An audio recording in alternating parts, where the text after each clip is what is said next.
Indian premier লিগে IPL 2 বছরের জন্য নিষিদ্ধ হলেন হ্যারি ব্রুক। ইংলিশ এই ক্রিকেটারকে মেগা নিলাম থেকে 6 কোটি 25 লাখ রুপিতে কিনেছিল দিল্লি ক্যাপিটালস। কিন্তু নিলামে দল পাওয়ার পরও নাম তুলে নেন ব্রুক। এই কারণেই শাস্তি পেতে হল ব্রুককে। আইপিএলের এবারের আসরে তো খেলতে পারবেনই না, শাস্তি হিসেবে পরের আসরেও নিষিদ্ধ থাকছেন ব্রুক।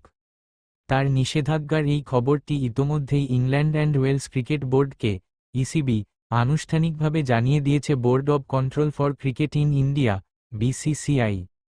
ইন্ডিয়া টুডেকে বিসিসিআই এর এক কর্মকর্তা বলেছেন, এবারের আইপিএল থেকে নাম সরিয়ে নিয়েছিল হ্যারি ব্রুক। পরের বারের আইপিএল থেকে নিষিদ্ধ করা হলো ইংলিশ ব্যাটারকে। পরের আইপিএলে খেলতে চাইলেও পারবেন না তিনি। আগেই বোর্ড থেকে এই নিয়ম ঘোষণা করা হয়েছিল। নিয়ম অনুযায়ী কোনো ক্রিকেটার যদি নিলামে দল পান এবং তারপর নিজেকে সরিয়ে নেন, তাহলে তাকে 2 আসরের জন্য নিষিদ্ধ করা হবে। এবার নিলামের আগে ব্রুককে ছেড়ে দেয় হায়দ্রাবাদ।